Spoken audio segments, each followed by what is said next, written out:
Israel और Hamas के बीच पिछले 4 दिनों से युद्ध जारी है और इस दौरान दोनों पक्षों के करीब 3000 से ज्यादा लोगों की मौत हो चुकी है। इस बीच अमेरिका के राष्ट्रपति ने हमास पर एक बार फिर निशाना साधा है और उन्होंने कहा कि इजराइल में नरसंहार हो रहा है, जिसमें कई अमेरिकियों की जान चली गई है। राष्ट्रपति ने यह भी कहा कि हम इजराइल के प्रधानमंत्री बेंजामिन नेतन्याहू के साथ हैं।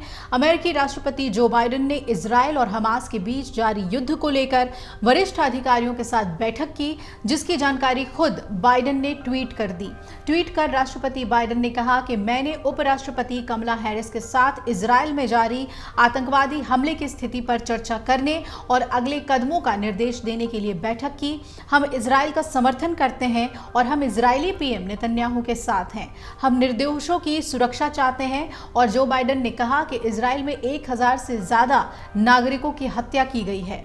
मृतकों में 14 अमेरिकी नागरिक भी शामिल हैं और ये आतंकवाद है।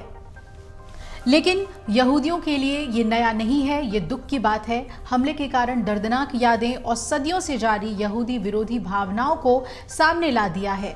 अमेरिकी राष्ट्रपति ने आगे कहा कि हम स्पष्ट हैं, हम इजराइल के साथ खड़े हैं। हम ये सुनिश्चित करेंगे कि इजराइल के पास अपने नागरिकों की देखभाल और खुद की सुरक्षा के लिए पर्याप्त चीजें मौजूद हों।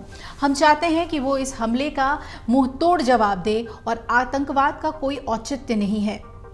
हमास फलस्तीनियों के सम्मान के लिए खड़ा है तो ये सिर्फ एक बहाना है। हमास का उद्देश्य दरअसल यहूदियों की हत्या और इजराइल का विनाश करना है। आतंकवाद से रक्तपात और आतंक के अलावा कुछ नहीं मिलता। निर्दोष लोगों की हत्या से दुख होता है।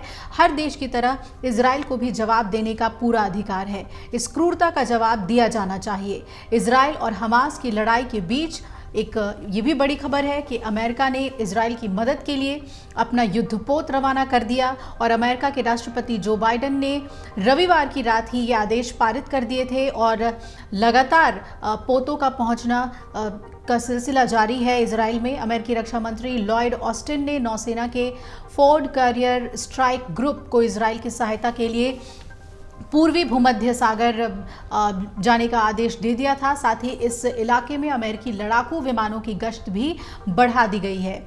अमेरिका फोर्ड के अलावा क्रूजर यूएसएस नॉर्मैंडी, विध्वंसक USS Thomas Hudner, USS Ramage, USS Carney और यूएसएस रूजवेल्ट को भी भेज चुका है। इसके अलावा अमेरिकी वायुसेना के F-35, F-15, F-16 और A-10 लड़ाकू विमान स्क्वाड्रन को भी क्षेत्र में भेजा गया है।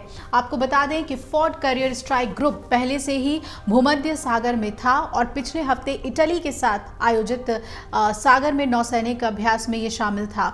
यह अमेरिका का सबसे लेटेस्ट और उन्नत विमान वाहक पोत है और ये इसकी पहली पूर्ण तैनाती भी होगी।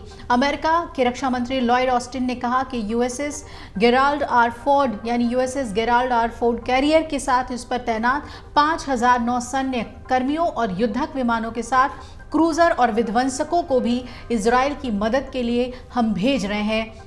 हमारा मकसद अतिरिक्त हथियारों को हमास तक पहुंचने से रोकना और निगरानी भी रखना है। तो अमेरिका पूरी तरीके से अब सहायता कर रहा है इजराइल का इस युद्ध में। अमर उजाला अब आपके टीवी पर भी। अपने स्मार्ट टीवी पर YouTube पर सर्च करें अमर उजाला, चैनल सब्सक्राइब करें और देखें ताजा खबरें, वो भी HD क्वालिटी में। और हाँ, बेल आइकन दबाना ना भूलें ताकि हर खबर हो आपके घर। अमर उजाला, निष्पक्ष, निर्भीक, निरंतर।